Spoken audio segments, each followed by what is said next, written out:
नमस्कार दोस्तों। आज की कहानी गरीबी। रचना की उम्र 5 साल थी। घर में पैसों की कोई कमी नहीं थी। उसके पापा का बहुत बड़ा बिजनेस था। रचना के पापा जगदीश जी उसे बहुत प्यार करते थे। वहीं उसकी माँ गीता उस पर अपनी जान छिड़कती थी।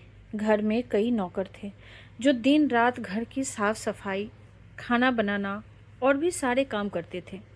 एक दिन रचना अपने मम्मी पापा के साथ घूमने जा रही थी। कार की पिछली सीट पर बैठकर रचना बाहर के नज़ारे देख रही थी। बाहर बारिश हो रही थी। रचना ने देखा एक छोटा सा लड़का सड़क किनारे अपनी बहन को गोदी में बिठाकर खुद और बहन को एक तिरपाल से ढकने की कोशिश कर रहा था, लेकिन तेज हवा के कारण दोनों ही भीग रहे थे। रचना बोली, मम्मी देखो वो दोनों बेचारे कैसे भीग रहे हैं। गीता जी बोली, हाँ बेटा, वे गरीब लोग हैं, उनका यही ठिकाना है। रचना बोली, लेकिन मम्मी ऐसा क्यों?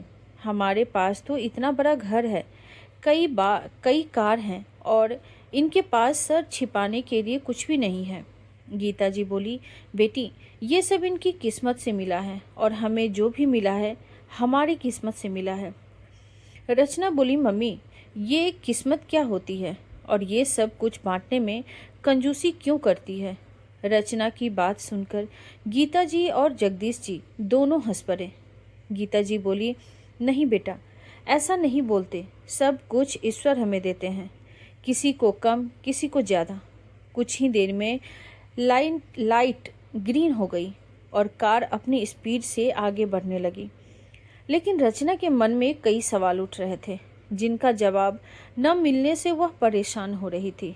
रचना रास्ते भर बाहर के दृश्य देखती रही। उसने कई जगह इसी तरह के गरीब लोगों को देखा जो किसी तरह अपनी गुजर बसर कर रहे थे। तीनों एक बड़े से होटल में खाना खाने के लिए रुके।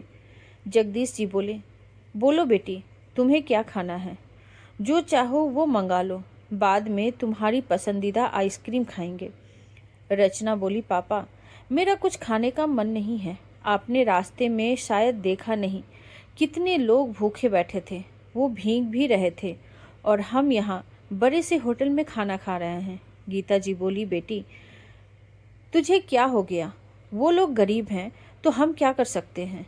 अगर उनकी किस्मत में पैसा होगा तो वो भी अमीर हो जाएंगे और इससे भी अच्छे होटल में खाना खा पाएंगे।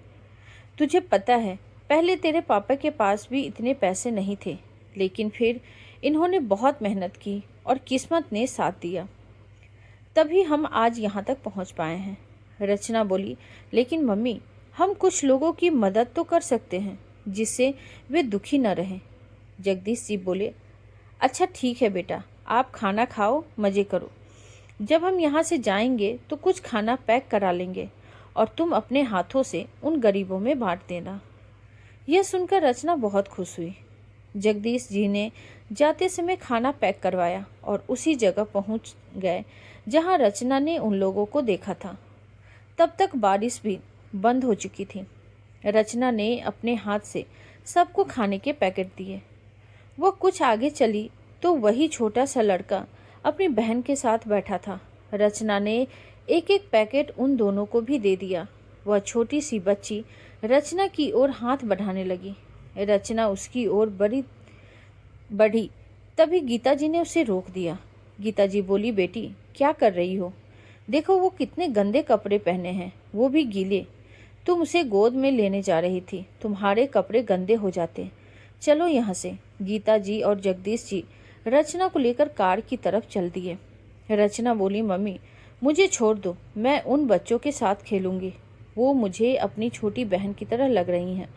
जगदीश जी बोले, रचना तुम बहुत जिद्दी हो गई हो, चलो चुपचाप। पापा की डांट सुनकर रचना सहम जाती है और चुपचाप गाड़ी में बैठ जाती है।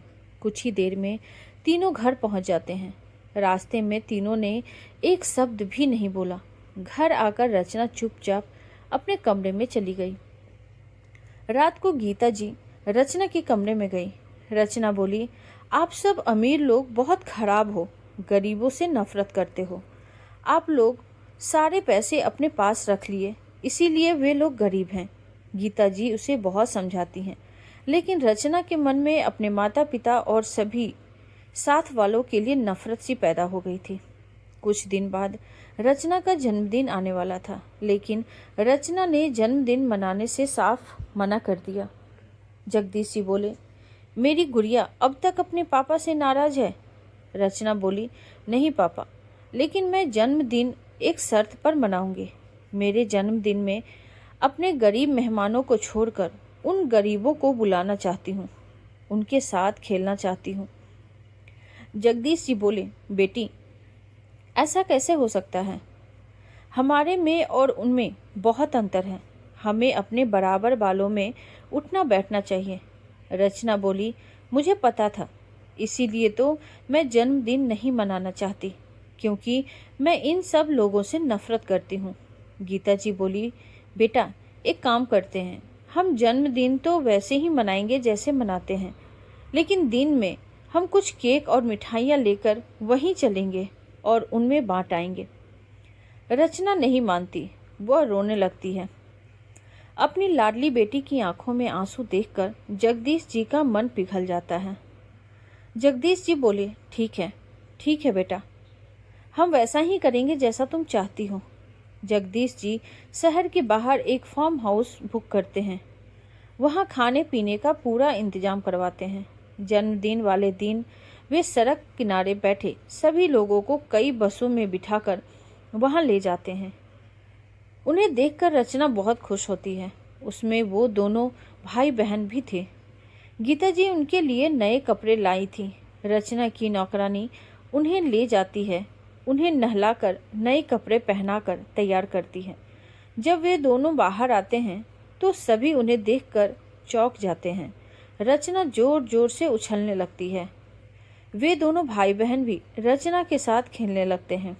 कुछ देर बाद रचना सबके साथ मिलकर केक काटती है। फिर सब खाना खाते हैं।